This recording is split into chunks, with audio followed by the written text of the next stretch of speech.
हाय रिया।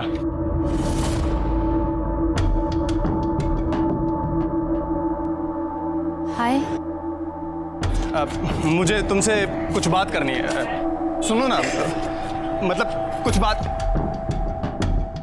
Coffee पीने चलते हैं, कॉफी पीते पीते बात भी कर लेंगे। देखो आनंद, मैं तुम्हें एक बार नहीं 1000 बार बता चुकी हूँ, मुझे तुम में इंटरेस्ट नहीं है। प्लीज मेरा पीछा करना बंद करो और हटो मेरे रास्ते से। रिया,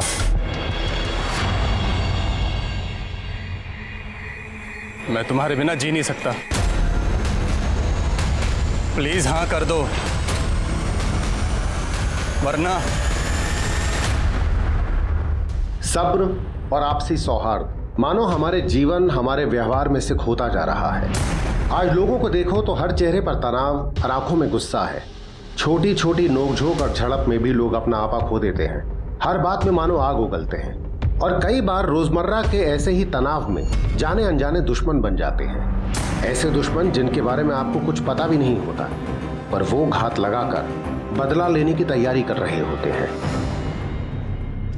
कभी कभी इंसान छोटी से छोटी बात को अपने दिलो दिमाग से मिटने नहीं देता। गुस्सा, ईर्ष्या, नफरत इसे पाल कर रखता है और फिर उसे एक ऐसे भयानक मुकाम पर ले जाते हैं जहां से एक नहीं कई जिंदगियां तबाह हो जाती हैं। और शर्मिंदा होने वाली बात तो यह है कि कभी कभी वो बात इतनी छोटी और बेमतलब होती है कि इंसान का अंदाजा लगाना भी मुश्किल हो जाता है कि आखिर उसने किस बात की कीमत चुकाई है।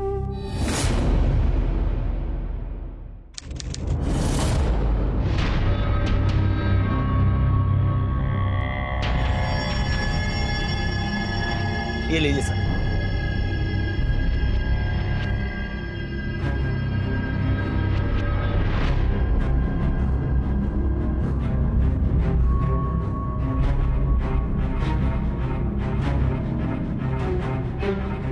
सर आपके वे 7480। सर इस बार दिवाली की ये हमारी दुकान की सबसे बड़ी खरीदारी है और इस बार इतने पटाखे पूरे मोहल्ले को बहरा करने का प्लान है क्या? है?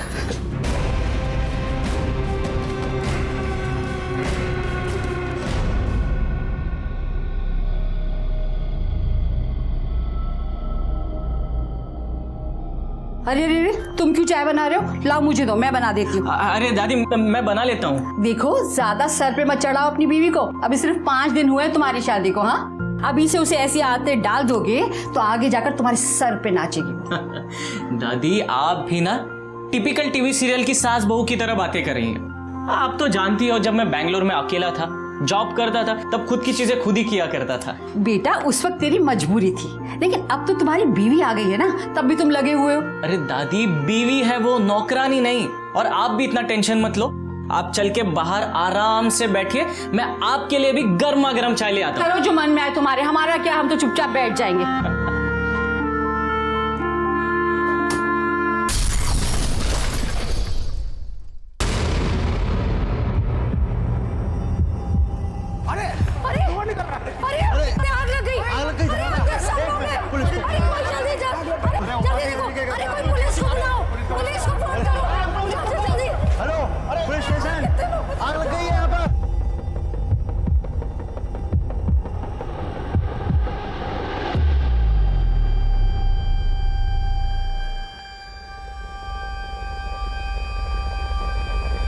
अरे ये तो शेखर की दादी है।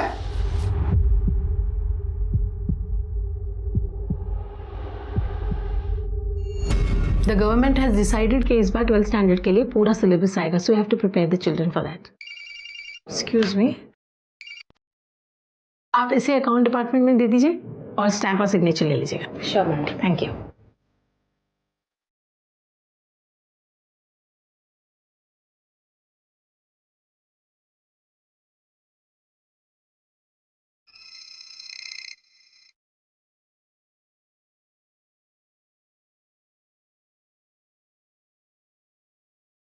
चलिए आ जल्दी।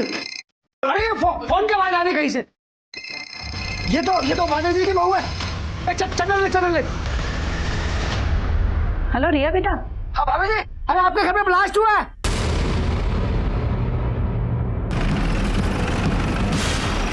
आइए साहब। चलिए चलिए इंस्पेक्टर साहब। क्या हुआ?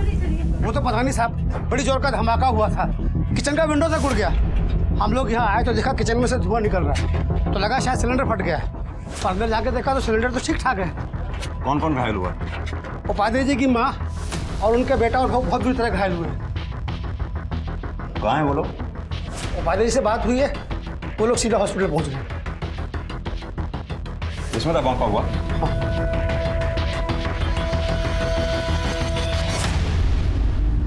पड़ोसियों का कहना सही है, सिलेंडर या कुकर नहीं फटा है। और जिस तरह से चारों तरफ राख और पटाखे की स्मेल है, बॉम्ब या बारूद हो सकता है। प्रसाद सर। फॉरेंसिक वालों को बुलाओ। जी सर।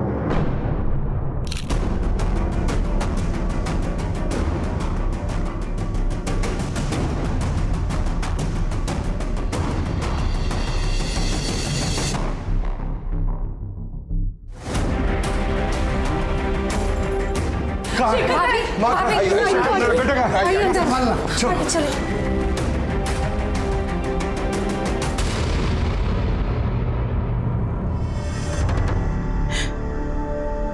कभी सपने में भी नहीं सोचा था कि मेरे परिवार के साथ ऐसा भी कोई हादसा हो सकता है। माँ जैसी सास और मेरा बेटा तो कभी किसी से ऊंची आवाज में बात तक नहीं करता था, सबसे प्यार से रहता था। ये दोनों हमेशा के लिए हमें छोड़कर चले गए। हंसते खेलते इंसान सफेद चादरों में लिपट गए। और मेरी बहू रिया, उसके तो हाथों की मेहंदी तक नहीं उतरी। शादी के 5 दिन बाद वो विधवा हो गई, उसका सुहाग उजड़ गया। सर, मिस्टर उपाध्याय के फैमिली बैकग्राउंड चेक करने के लिए हमने घर के आसपास जाके पूछताछ की। पता चला कि मिस्टर उपाध्याय एक प्रोफेसर है और अमोदिनी बहुत ही बड़ी और रेप्यूटेड कॉलेज की प्रिंसिपल है। बेटा इंजीनियर था, घर में बुजुर्ग दादी भी थी और बहू तो अभी भी 5 दिन पहले शादी होकर घर आई है। ये उपाध्याय फैमिली काफी शरीफ और पढ़ी लिखी लगती है। सर, फॉरेंसिक एक्सपर्ट ने बताया कि धमाके में गन पाउडर यूज हुआ है, वो बारूद जो दिवाली में पटाखे और आतिशबाजी के लिए इस्तेमाल होता है। जिस तरह का धमाका हुआ उसे देखकर तो यही लगता है कि काफी मात्रा में पटाखे खरीदे गए होंगे।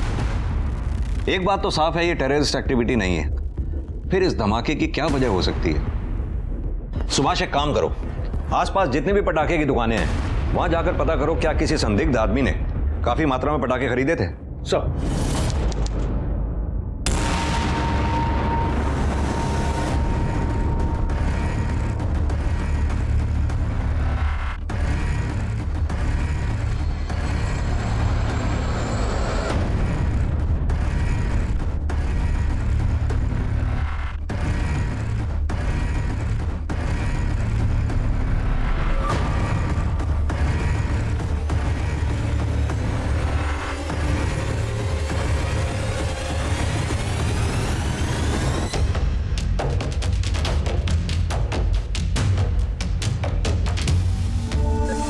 इंस्पेक्टर, रिया को रिकवर होने में थोड़ा टाइम लगेगा। She is very weak, you know.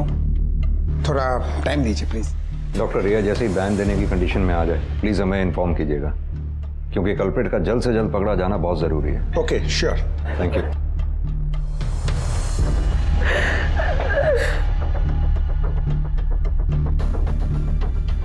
आपके बेटे की या आपकी किसी से कोई दुश्मनी या लड़ाई झगड़ा? नो सर, बोलो हमारी किसी से क्या दुश्मनी हो सकती है सर। मेरा बेटा शेखर किसी के सामने ऊंची आवाज में बात तक नहीं करता था, वो झगड़ा क्या करेगा सर। और आपकी बहू रिया? वो तो अभी 5 दिन पहले शादी करके आई थी, उसकी भला किसी से क्या दुश्मनी हो सकती है? सर, जितना हम जानते हैं उस हिसाब से तो उस बेचारी का किसी के साथ कोई लेना देना तक नहीं है सर। जिस दिन ये हादसा हुआ था उस दिन एग्जैक्टली क्या हुआ था? वही जो रोज होता है। मैं और देवाशीष कॉलेज के लिए निकल रहे थे और देवाशीष जल्दी करो, मुझे काउंसलिंग मीटिंग के लिए देर हो रही है। अरे आ रहा हूँ यार, आ रहा हूँ। क्यों खामखा शोर मचा रही हो? ये टाई ढूंढ रहा था मैं अपनी। बताया प्रिंसिपल के साथ मीटिंग है हमारी। अरे जा रहे हो तुम लोग?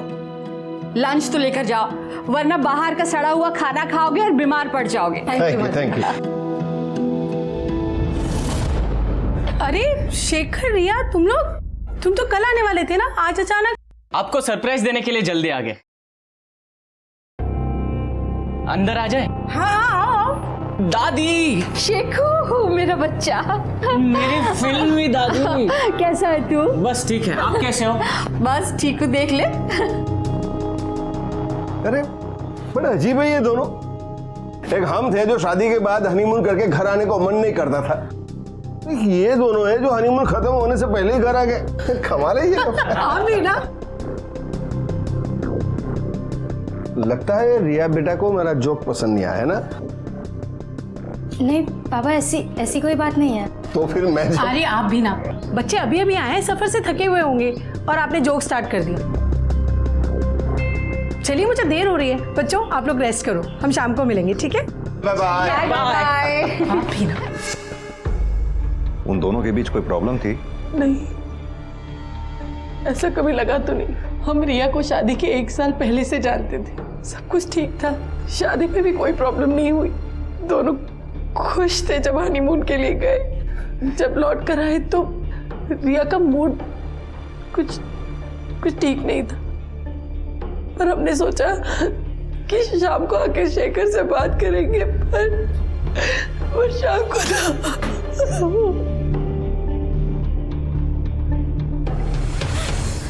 मेरी बेटी रिया, ये सब क्या हो गया बेटी? नहीं पता कैसे हुआ, क्यों? शेखर और रिया कैसे हैं? और माँ जी? शेखर और माँ जी अब इस दुनिया में नहीं रहे।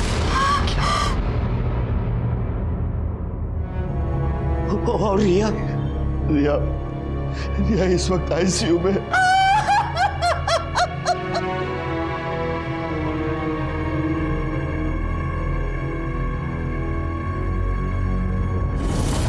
रिया गुस्से में क्यों थी? क्या हो सकता है? कहीं ये चोट खाए आशिक वाला मामला तो नहीं है जो उसे हनीमून पर परेशान कर रहा हो और अब उस बात का बदला लेना चाहता हो सकता है सर। सर सुभाष बोल रहा हूँ।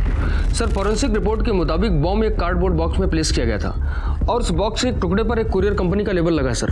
जिसने भी ये कुरियर भेजा है इस टुकड़े पर उसका नाम नहीं लिखा है। कुरियर कंपनी कौन सी है और कहाँ से आया था? सर भिलाई से आया है, जिफी कुरियर। पता करो इस कंपनी का लोकल ऑफिस कहाँ है और अपनी एक टीम भिलाई भेजो, शायद वहीं से कातिल का पता चले। सब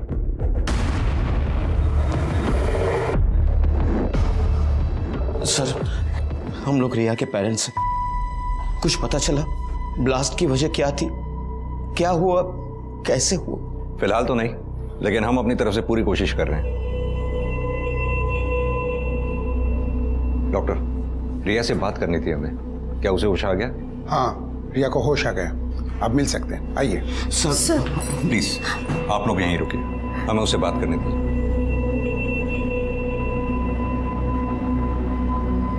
क्या तुम बता सकती हो उस दिन क्या हुआ था?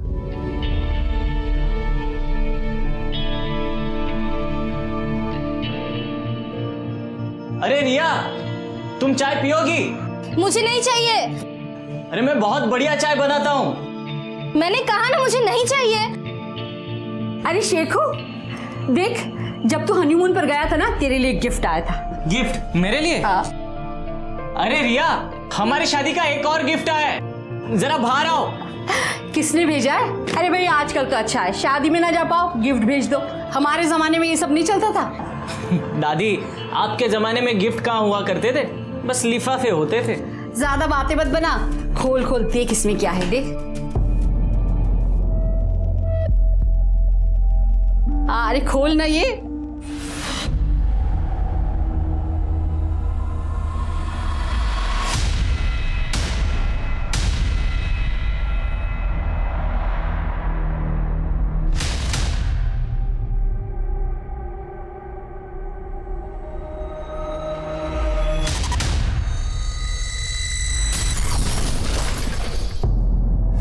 रिया, पता है तुमको मेरा मन क्या कर रहा है?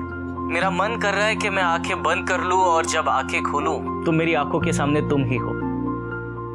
बैडली मिसिंग यू यार। तो फिर आ जाओ ना, अगर अभी निकलोगे बैंगलोर से तो कल सुबह तक पहुंच भी जाओगे, और फिर हम दोनों एक रोमांटिक डिनर पे चलेंगे। सच्ची? एक सेकेंड, रिया, एक सेकेंड। रिया, सेकेंड लाइन पे ना एक कॉल आ रही है, प्लीज प्लीज होल्ड ऑन कर। हाँ, हेलो,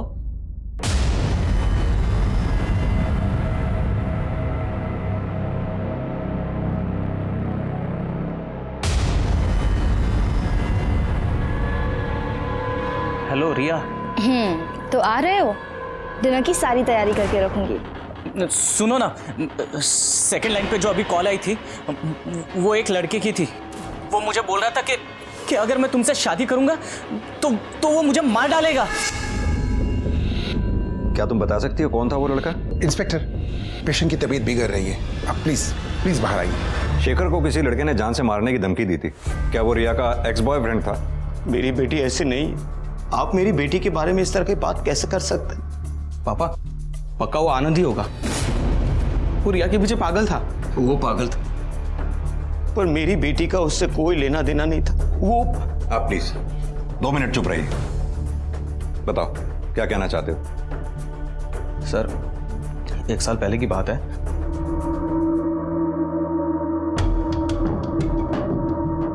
हाय रिया।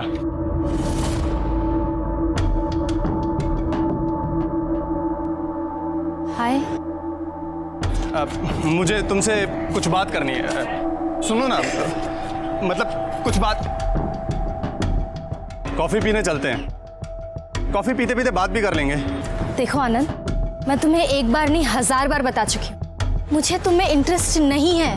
प्लीज मेरा पीछा करना बंद करो और हटो मेरे रास्ते से। रिया,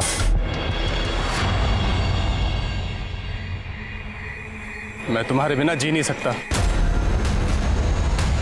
प्लीज हाँ कर दो, वरना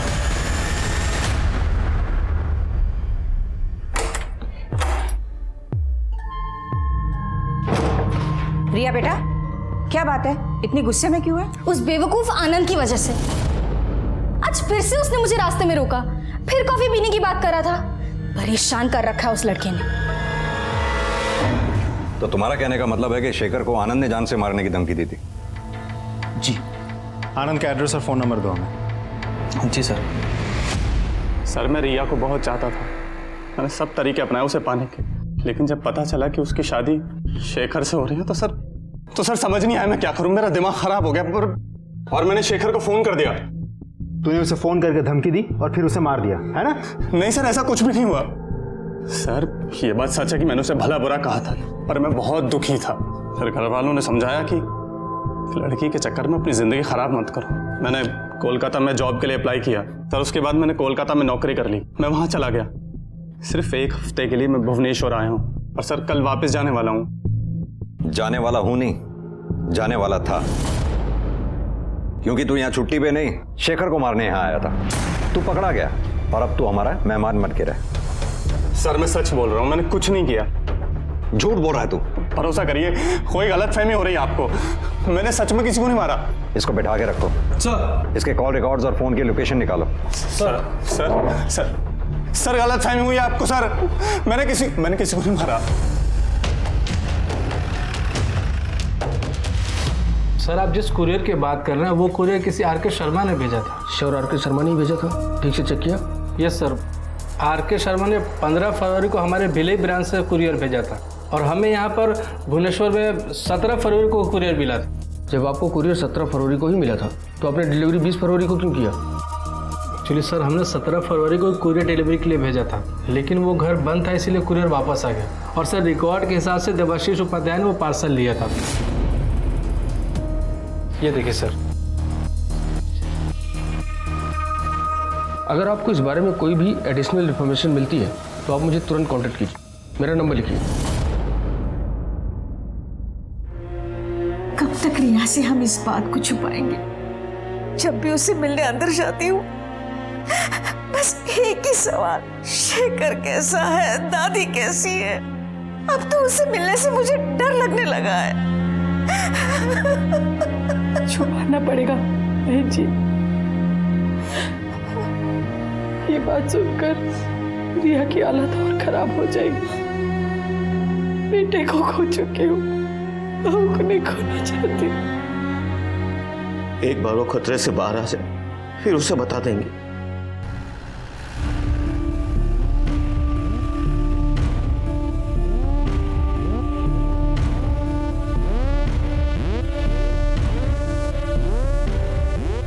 प्रिंसिपल मैम तो बहुत अच्छी हैं, उनकी किसी से दुश्मनी हो ही नहीं सकती। सब लोग उन्हें पसंद करते हैं, उनको नुकसान पहुंचाने का तो कोई सपने में भी नहीं सोच सकता। वो है ही इतनी अच्छी।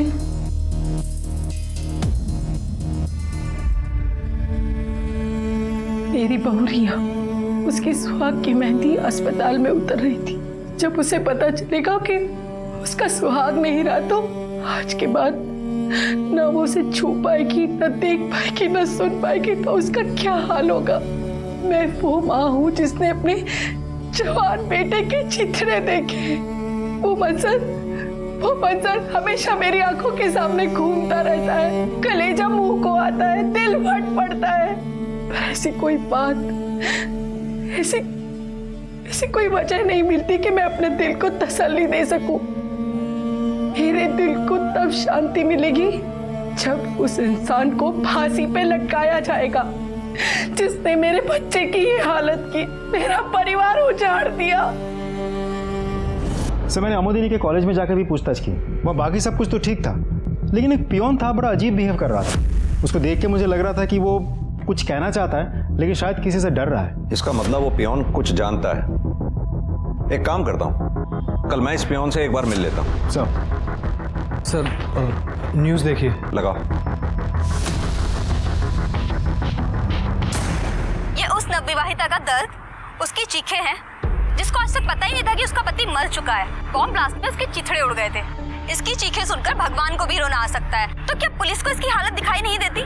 इसका दर्द से भरा और इंसाफ की गुहार लगाता चेहरा दिखता है। तो पुलिस की भूमिका पर इसके परिवार का क्या कहना है? आइए बात करते हैं। सर, आपको क्या लगता है पुलिस और प्रशासन कुछ नहीं कर रहा है? अब हम क्या बताएं? जब भी सवाल करते बस एक ही जवाब मिलता है, जांच पड़ताल चालू है, जांच पड़ताल चालू है। वो शायद अपराधी को ढूंढना ही नहीं चाहते, बस वो तो बस अपनी जांच से संतुष्ट है। कल को पता चला कि ये टेररिस्ट अटैक था, तो हमको पता चला कि ये पुलिस अपराधी के साथ मिली हुई है, तो हमें न्याय कौन दिलाएगा? कहां जाएंगे हम? किसका द्वार खटखटाएंगे?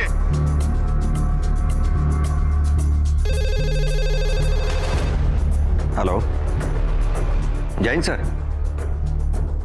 हाँ सर, अभी देखा सर। हम अपनी तरफ से पूरी कोशिश कर रहे हैं sir. Okay sir. Jain sir. Sir, Riya के बैकग्राउंड चेक करके पता चला कि रिया के माँ बाप ने उसे गोद लिया था। वो उनकी सगी बेटी नहीं है। वरुण के बाद बिजू को बेटी चाहिए थी। जब उसके छोटे भाई के घर तीसरी बेटी पैदा हुई तो बिजू ने उसे गोद ले लिया था। वही रिया है। पता करो इस वरुण को रिया से क्या प्रॉब्लम हो सकती है। तब तक मैं कॉलेज में पियोन से मिलके आता हूँ।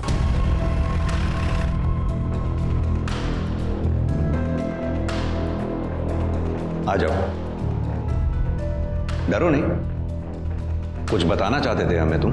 यहाँ कोई है भी नहीं। जो भी कुछ कहना चाहते हो साफ साफ कहो। साहब, प्रोफेसर सुनील पांडा प्रिंसिपल मैडम को पसंद नहीं करते। क्यों? क्योंकि उनको ऐसा लगता है कि प्रिंसिपल मैडम ने उनकी तरक्की छीन ली। Good morning everyone. Good morning.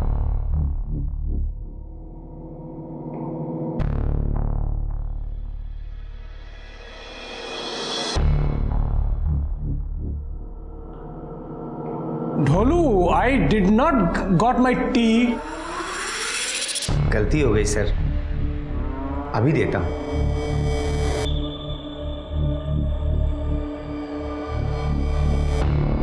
ये देखिए।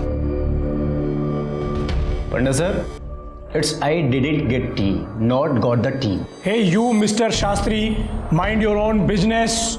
आई am bigger than you. Post graduate, double post. I know local language. मैं अपनी मातृभाषा जानता हूं। मैं अपनी मातृभाषा में लेटर लिख सकता हूं। इस बात का गर्व है मुझे। आप लिख सकते हैं क्या? Shameful, poor guy.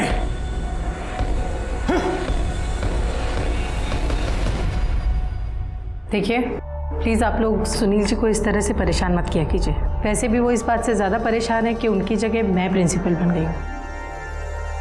So please आप कॉलेज के ट्रस्टी हैं, मुझे लगा था कि आप मुझे सपोर्ट करेंगे, लेकिन नहीं, आपके होते हुए मेरी प्रिंसिपल की सीट उस आमोदिनी को मिल गई।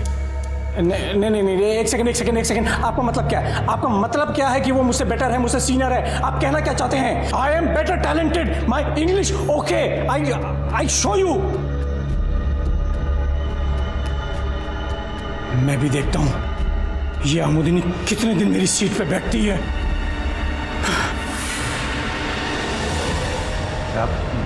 मैं ये सब कुछ आपको पहले ही बताना चाहता था, पर हिम्मत नहीं जुटा पाया।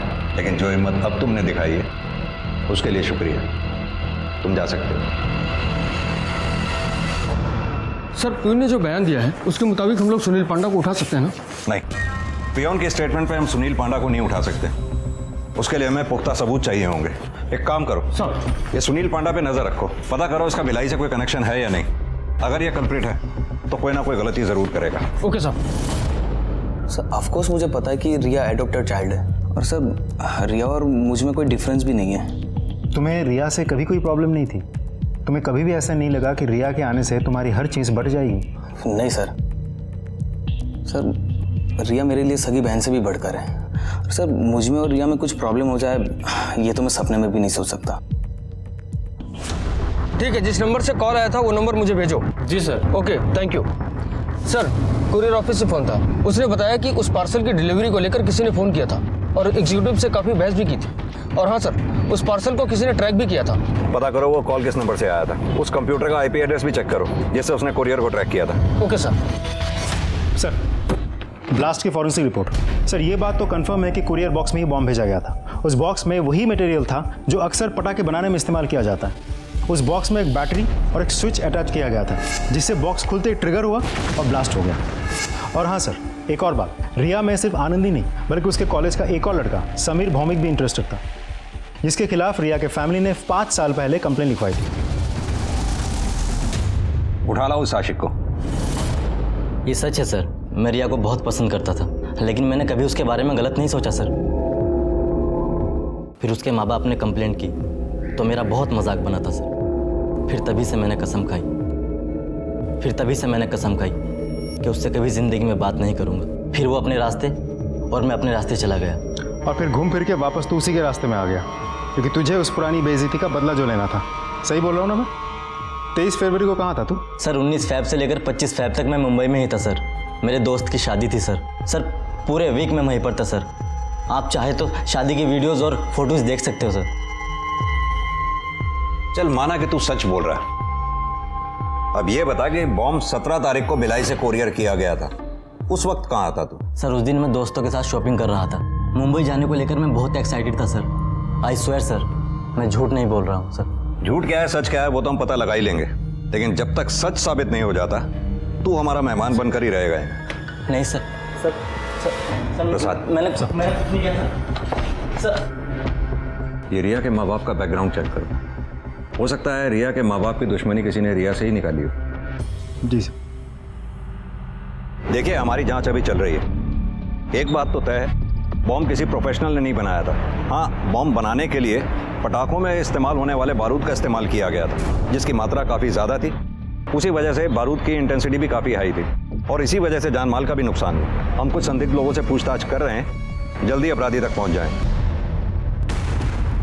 यस सर, ये हमारे सेंटर का ही रिसीट है। उसका नाम आर के शर्मा था और कोई डिटेल नहीं हमारे पास। सर हमारे यहाँ तो दिन में 50 लोग आते हैं, हम सबकी पहचान नहीं रख सकते। आपके यहाँ सीसीटीवी नहीं है? और स्कैनर? अगर आपके पास स्कैनर होता तो आप देख पाते कि आप किसी के घर पर बम डिलीवर कर रहे हैं। आपको पता आपकी लापरवाही की वजह से 2 लोगों की जान गई है। अब आपकी कंपनी के खिलाफ भी कंप्लेन होगा। सर, हमने उपाध्याय फैमिली के दोस्त और रिश्तेदारों से जाकर भी पूछताछ की, लेकिन हमें ऐसा कुछ भी नहीं मिला जिससे यह साबित हो सके कि इस बॉम्ब ब्लास्ट में उन लोगों में से किसी का हाथ हो सकता है। दोनों के कॉलेजेस में पता किया? जी सर, देवाशीष उपाध्याय के कॉलेज में जाकर पूछताछ करके भी हमें खास कुछ पता नहीं चला। सिर्फ इतना पता चला कि वो बहुत ही शांत स्वभाव के इंसान है और अपने काम से काम रखने वाला इंसान है। और अमोदिनी के कॉलेज में इंक्वायरी अभी चल रही है। सर समीर सच बोल रहा है। 19 से 25 तारीख तक वो मुंबई में ही था और उसकी मोबाइल लोकेशन के मुताबिक वो 17 तारीख को भिलाई नहीं गया और उसकी कॉल रिकॉर्ड्स में सर कोई संदिग्ध नंबर भी नहीं मिला है। ठीक है, छोड़ दो उसे। सर वो आईपी एड्रेस एक साइबर कैफे का है, मैंने चेक किया, उसका नाम नंबर फेक है। कोई आईडी तो दी होगी उसने वहाँ? वो आईडी भी फेक है सर। सुभाष, इतना तो तय है कि ये आदमी जो भी है इसी शहर का, लेकिन है बहुत शातिर।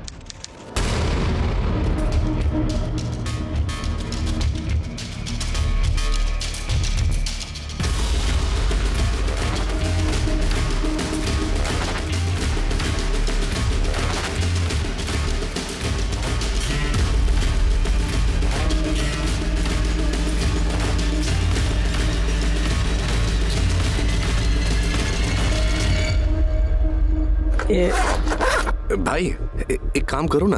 क्या? ये जो पार्सल है ना वो सामने कोरियर कंपनी में दे आओ।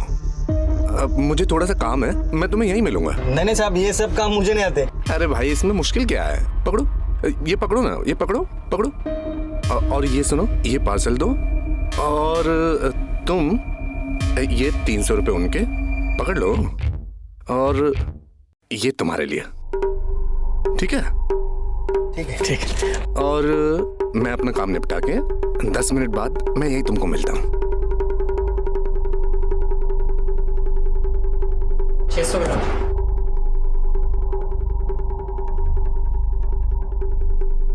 ले बेटा, उड़ीसा के बैग में डाल दे। 250 रुपये।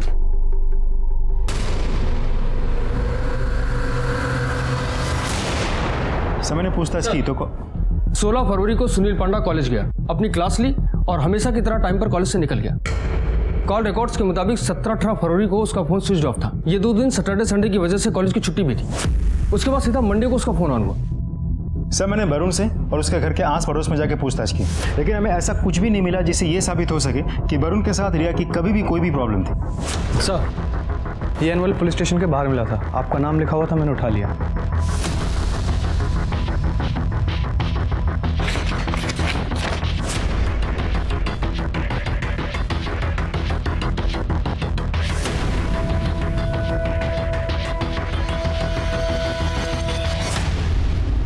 क्या हुआ सर, क्या लिखा है?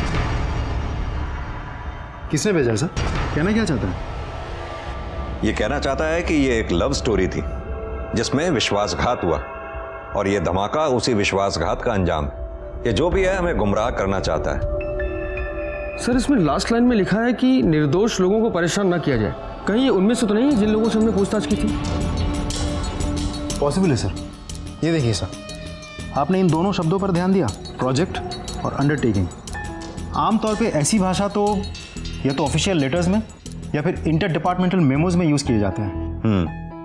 या फिर MBA ग्रेजुएट्स ऐसी लैंग्वेज इस्तेमाल करते हैं। प्रसाद, तुमने बताया रिया का भाई वरुण MBA कर रहा है। Right sir. एक काम करो, रिया के भाई वरुण के कॉल रिकॉर्ड्स और फोन की लोकेशन चेक करो। सर।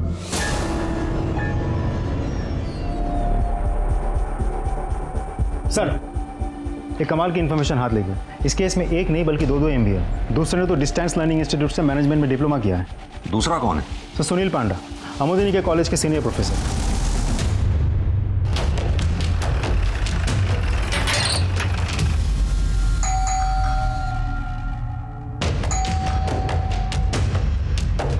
जी कहिए। अरे सुनील पांडा कहाँ है? उन्हें बुलाइए, हमें उनसे बात करनी है। वो कुछ काम कर रहे हैं, आप मुझे बताइए, मैं उनकी वाइफ हूँ। कौन आया है?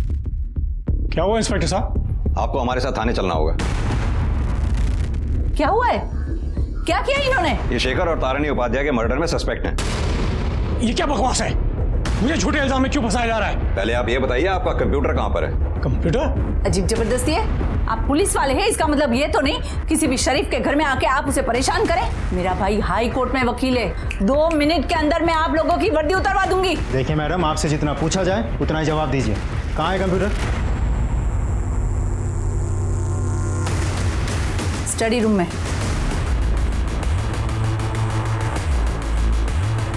प्रसाद, सुभाष,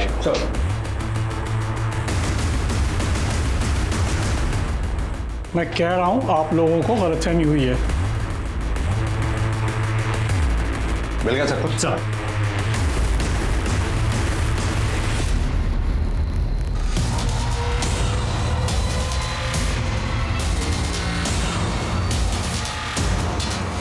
लेके चलो इन्हें। चलिए। मैंने कुछ नहीं किया है। चलिए। You are mistaken. अरे क्या बात है, आप ऐसे कैसे? मैं सच कह रहा हूं, मैंने कुछ नहीं किया है। प्रोफेसर साहब, अभी भी वक्त है आपके पास, सब सच सच बता दीजिए। वैसे भी आपके घर से मिले सामान को हमारे आईटी एक्सपर्ट्स चेक कर रहे हैं। कर लीजिए सर, जितना करना है कर लीजिए, अपनी तसल्ली, मैं निर्दोष हूं। सर हमारे पास इस बात के पुख्ता सबूत हैं कि सुनील जी ने भिलाई से बम पार्सल करने से पहले इंटरनेट पर बम बनाने के एक नहीं बल्कि ढेरों वीडियो देखे हैं, और उनके पेन स्टैंड से जो पेन ड्राइव बरामद हुआ है उसे रिकवर करने पर वो लेटर मिला है जो आपको पुलिस स्टेशन भेजा गया था। झूठ बोल रहे हैं आप, फंसा रहे हैं मुझे। फंसा नहीं रहे, बता रहे हैं। प्रोफेसर साहब, अभी भी वक्त है आपके पास, सब सच सच बोल दीजिए, वरना हमारी पिटाई के आगे तो भूत भी बोल पड़ते हैं। बोलो।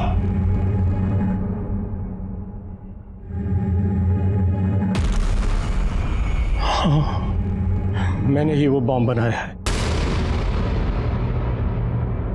मैंने ही उसे पार्सल बना के अमोदिनी के घर पे भेजा, बदला लेने के लिए।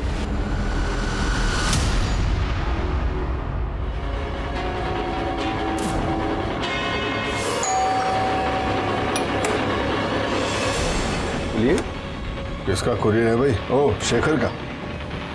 माँ, कुरियर आया है शेखर के लिए, जब आए तो दे देना। मैं अमोदिनी के पूरे परिवार को मार देना चाहता था, मैं अमोदिनी को मार देना चाहता था। उसने मेरी प्रिंसिपल की पोस्ट मुझसे छीन ली, जिसपे सिर्फ और सिर्फ मेरा हक था, सिर्फ मेरा हक, सिर्फ मेरा हक। प्रसाद सर, प्रोफेसर साहब के खिलाफ चार्जशीट दायर करो।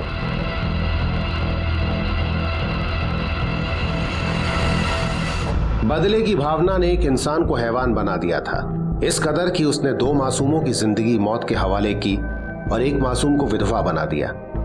जितनी मेहनत सुनील पंडा ने बम बनाना सीखने में की थी, उतनी लगन और मेहनत से अगर अपना काम किया होता तो उसे प्रिंसिपल बनने से कोई नहीं रोक सकता था। पर खुद के बेहतर होने की गलतफहमी और ईर्ष्या ने उसे अपराधी बना दिया, और उसने खुद को सांत्वना देने के लिए जुर्म का रास्ता अपनाया, जिसमें एक परिवार तबाह हो गया। मैंने ये मुकाम अपनी मेहनत से पाया था, लेकिन आज इस मुकाम से मुझे नफरत हो रही है, क्योंकि इसने मेरा परिवार उजाड़ दिया। अगर मुझे जरा सा भी अंदाजा होता प्रिंसिपल की कुर्सी के लिए सुनील इतना आहत है, तो मैं ये कुर्सी छोड़ देती। अरे कुर्सी क्या, मैं नौकरी छोड़ देती। मेरे बेटे, मेरी सास की जिंदगी, मेरे बहू के भविष्य से बढ़कर मेरे लिए कुछ नहीं था इस संसार में। मेरा संसार उजड़ गया। शायद मैं ये नौकरी भी ना कर पाऊं, क्योंकि मुझे ये हर पल याद दिलाएगी कि इसकी वजह से एक पागल इंसान ने मेरी दुनिया उजाड़ दी।